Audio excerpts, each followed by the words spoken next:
-50 degree Celsius बर्फबारी के बीच डटी सेना, रेगिस्तान के 50 डिग्री सेल्सियस में रेत भरी आंधी से जूझते जवान, समंदर के रास्ते आने वाली हर मुसीबत के लिए तैयार नौसेना, अप्रत्याशित मौसम से जूझते जवान, एयरमैन की हिम्मत और लगन, तटों की रक्षा में तैनात कोस्ट गार्ड, हवा, समंदर और जमीन, हर तरफ तैनात देश के बहादुर सिपाही।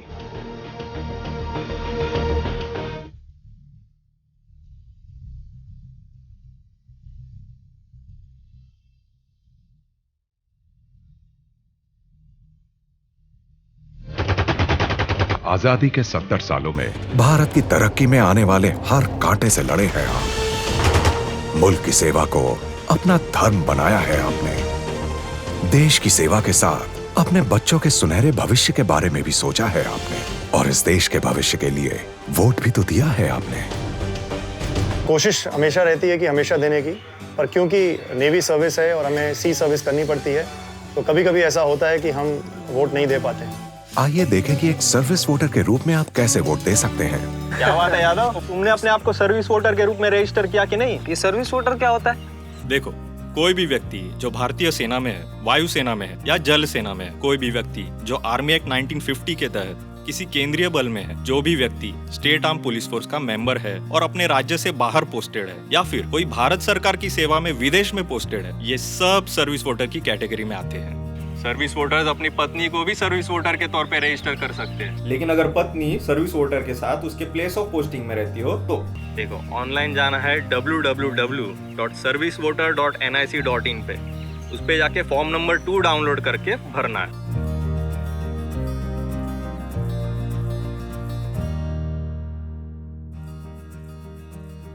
ये सब भर के रिकॉर्ड ऑफिसर या फिर अपने यूनिट ऑफिसर के पास सबमिट करना है।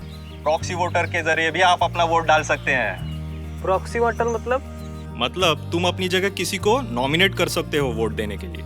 और अगर तुम किसी पीस स्टेशन पे पोस्टेड हो गए तो तुम जनरल वोटर बन सकते हो उसी कॉन्स्टिट्यूएंसी से। अच्छा, ये रजिस्ट्रेशन तो हो गया, लेकिन वोट कैसे देंगे?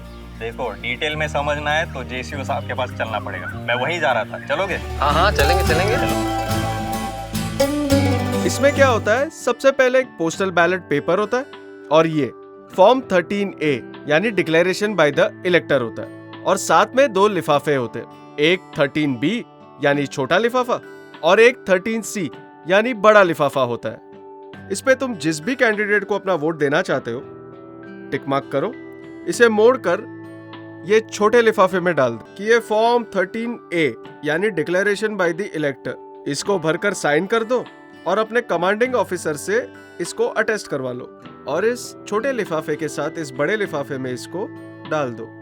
अब इलेक्शन कमीशन इलेक्ट्रॉनिकली हमारे पास बैलेट को भेजने का प्रबंध कर रहा है, यानी डाक से आने वाला जो समय होता है वो बच जाएगा और हमारा वोट निर्वाचन आयोग तक वक्त पर पहुंच जाएगा।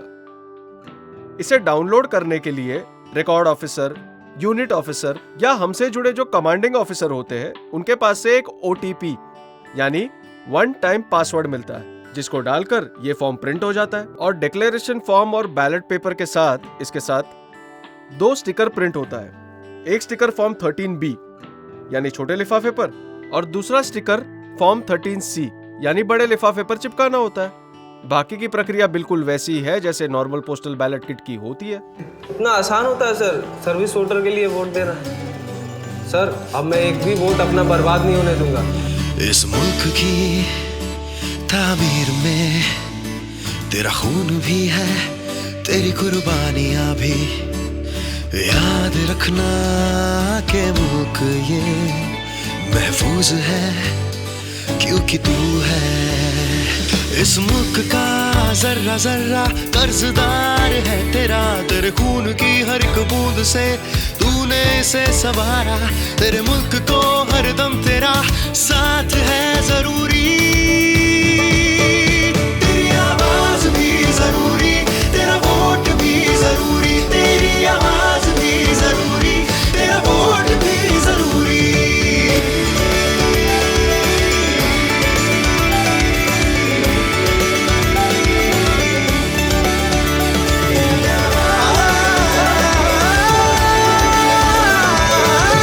आज ही खुद को as a service voter www.servicevoter.nic.in पर ऑनलाइन रजिस्टर करें। आप फॉर्म डाउनलोड करके ऑफलाइन भी रजिस्टर कर सकते हैं।